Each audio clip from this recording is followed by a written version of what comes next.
Next up, we have Atif Avan coming up. He's a founding managing partner with Indus Valley Capital. Atif is also a friend. He was the VP of Growth at LinkedIn. And he's also the board director for Adams, which is a shoe company with Pakistani founders, and Airlift, and he led seed round for both companies. Join me, Atif. And please, let's give a warm welcome to Atif. I see the room has really filled up, so let the claps also be louder. Thank you. All right. I want all of you to close your eyes. No, really do it. I'm watching.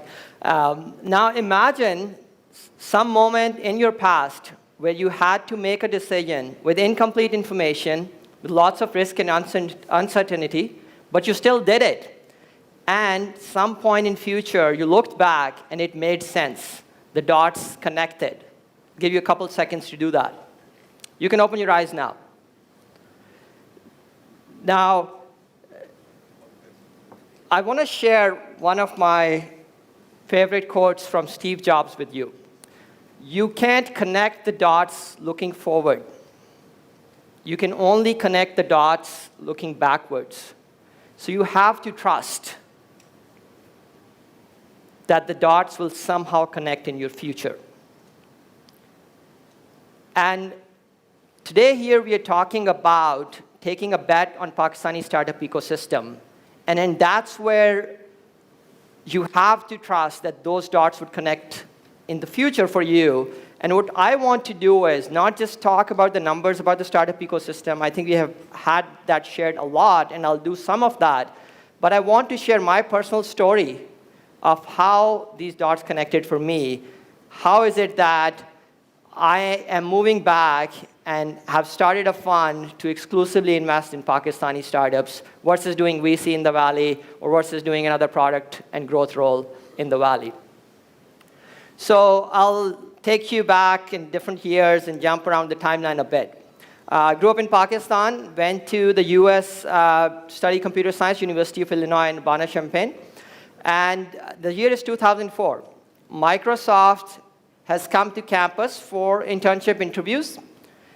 And I'm thinking, I'm very technical, I love coding. I'm going to go and apply for a software engineering job, and I'm interviewing for that. The first interviewer, within 10 to 15 minutes, asks me, hey, have you thought about being a PM? And I did not expect that. In fact, I didn't know what a PM was. So I asked them, I was like, no, but tell me what a PM is.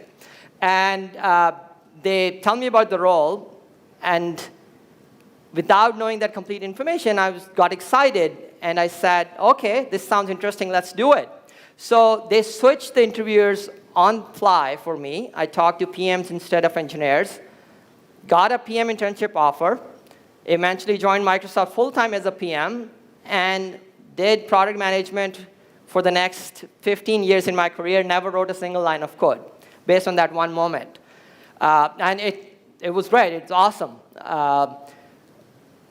As I joined Microsoft, I went through a few different products, and that was sort of the exploratory phase. You learn. I did some, so I learned enterprise products. I did a developer platform, and eventually realized that I've loved consumer products. And after I got that exposure, decided to move to Bay Area to do consumer. So I joined LinkedIn in 2011. So the year is 2011.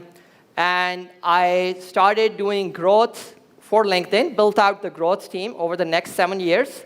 And that team was responsible for growing LinkedIn's member base internationally by 500 million members. It was a phenomenal experience for me to be able to do that. And it was really a dream job because you're working for a mission-driven company. You're working with incredible people. But 5 years in, I started thinking about, look, as awesome as this is, I want to do something new now. And I started plotting for that. I knew it was going to be a difficult transition conversation with some really senior folks, but fate had other plans for me. So the year is now 2016, and one day I get a message from Jeff Weiner, who's the CEO of LinkedIn. He's my direct manager at that point. Hey, come see me in the afternoon. So I'm a little nervous because it's super urgent. And I go and I sit down and he says, hey, you worked at Microsoft, right? And he's smiling. And I have no clue what he's talking about. And like, why are you asking that? And he says, why do you think I'm asking you that? And he smiles again. And then it took me a couple of tries, and I guessed that actually Microsoft was acquiring LinkedIn, so it was full circle back for me. And I decided to stay around at LinkedIn and actually ended up leading the product integrations between those two companies, which was a phenomenal experience, and that allowed me to further strengthen my network and build relationships and get a completely new experience with Microsoft. So that's the LinkedIn and Microsoft story, right? Now I'll take you a little bit back. And in parallel, I've been angel investing in the US for a while, right? And I've invested in different sorts of consumer companies. I get a tweet from Waqas Ali. He is founder of Markhor, and I'd been following their story. How many people have heard of Markhor? Show of hands. Yeah? So inspiring story. So Waqas and Sidra, we go hang out at this Afghani restaurant in San Francisco, have chapli kebabs. You know, they tell me their story. I love it. And they're still working on Markhor. So I tell them, look, I love to work with you, but Markhor ain't it. The market is too small. And they were also reaching that conclusion themselves. So this is around the time where they started Atoms, and I ended up investing in them. So just for people who have not heard their story, Waqas and Sidra went from a small village in Okara, which is in Punjab, and basically they decided they were going to build a world-class company from day one that's going to make the best shoes, and they're going to sell those shoes all around the world. And this is 2014. And 2014 Pakistani startup ecosystem is nothing like what it's today, right? And they don't have rich friends and family, so they can't raise from them. There's some angel investors, so there is a little bit, but that's not enough. They actually do a Kickstarter from Pakistan telling the world that we're going to make shoes in Okara, and we'll sell you these shoes.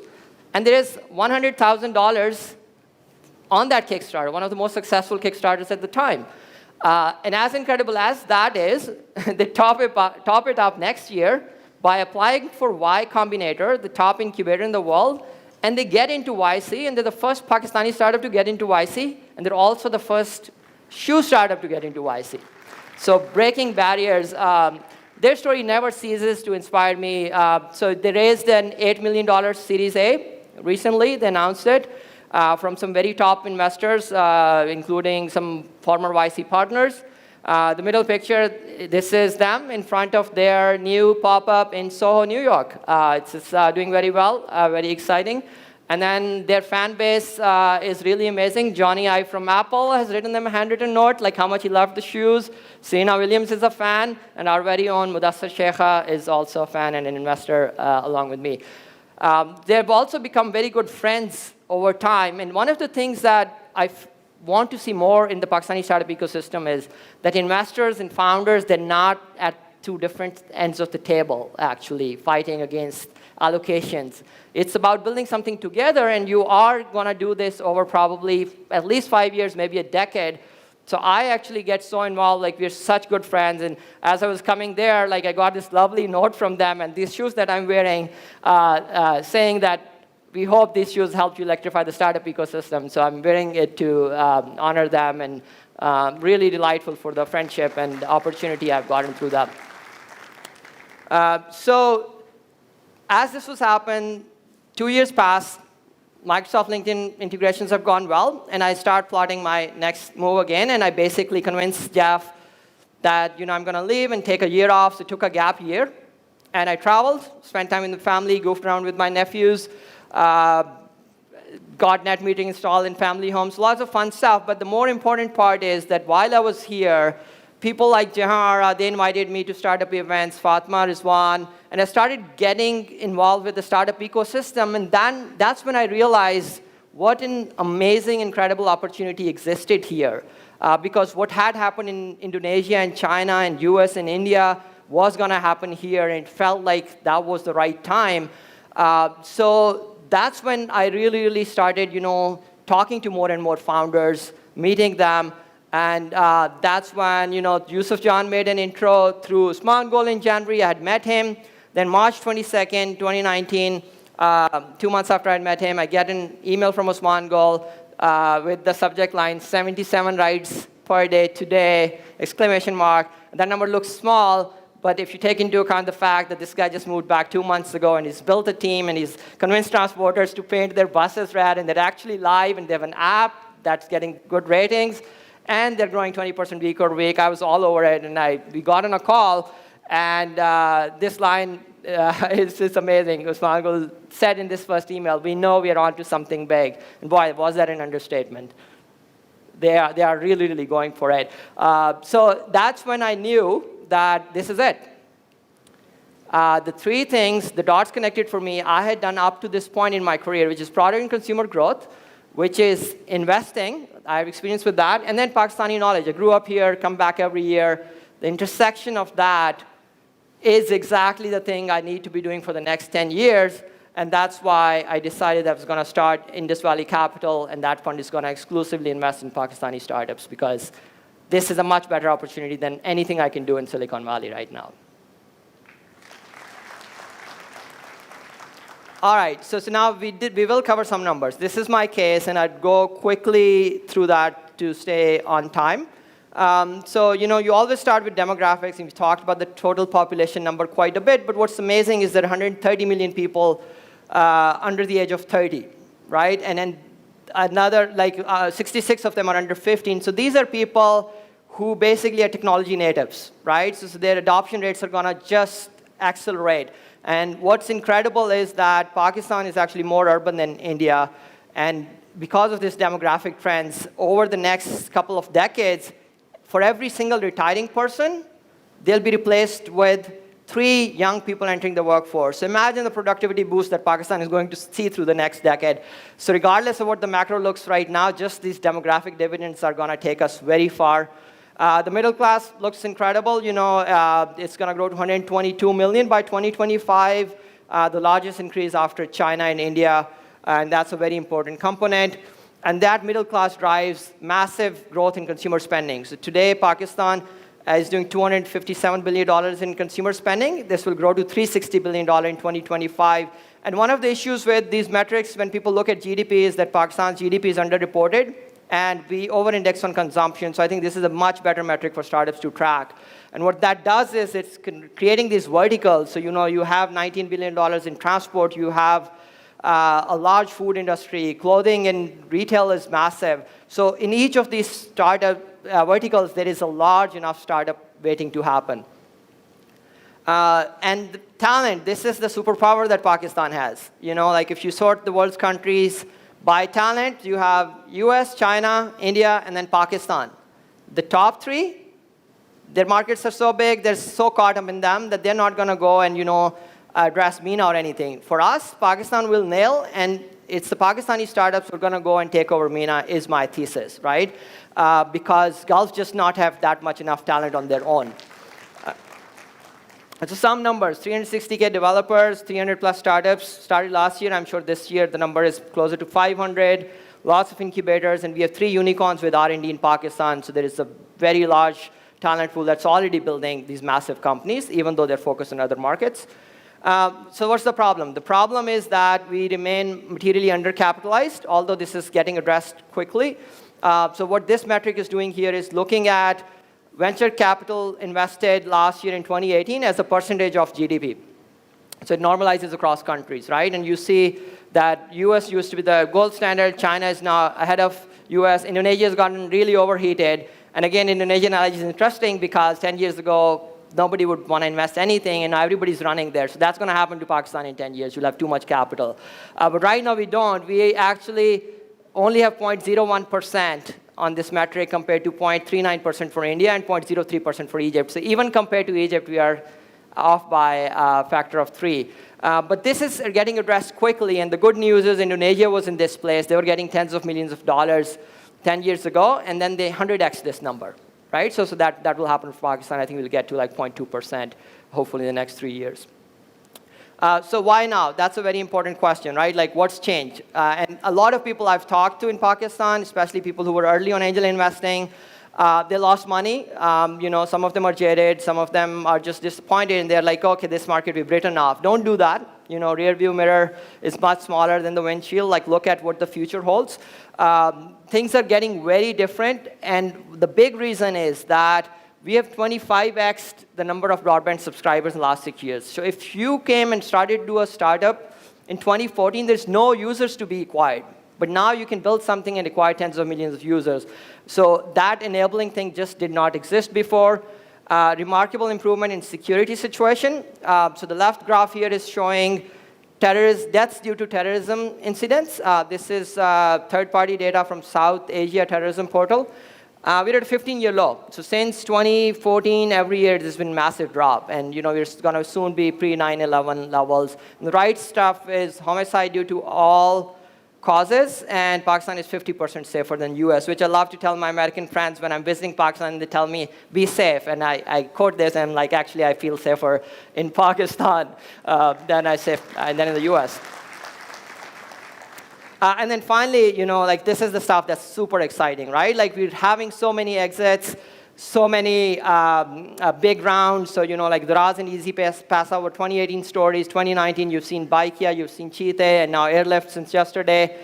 And the 3 unicorns I mentioned, like massive R&D pools. Kareem obviously is this massive factor. There's a Kareem mafia that's, like already joining startups and doing new startups. That's super exciting. So all of that makes the timing really, really pertinent right now.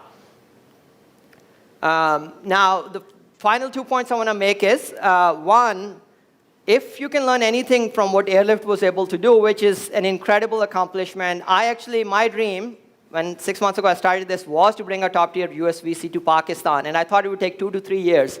But it happened in 6 months only because the company was so good and the traction metrics were so good, not because I was connected with the investors. And if that shows me, if you build a rocket ship, the fuel is not a problem. You'll get enough fuel. So you need some capital to build the initial thing. That's available in Pakistan now. You can get seed, Series A, use that to build something incredible that has the traction, and there's no problem. You'll get money from any part of the world. And just below I'm showing, so you heard about first round yesterday. There are these 6 VCs. All of them are really top VCs. All of them cleared their calendar within a week to talk to Airlift. And normally VCs don't do that. They're busy, and it's not because I know them, because if it was a bad startup, they would ask their EAs to schedule it in 3 weeks. And they cleared it in a week, and it just happened. So that's the key takeaway. And then the final message for the founders here. So I started with a quote from a Western inventor, one of the best we've ever seen. And I want to end with a quote from one of the best Eastern philosophers, Rumi. So all the examples, they're great, they're inspirational, but they're just stories, right? So don't be satisfied with stories, how things have gone with others. Unfold your own myth. Thank you.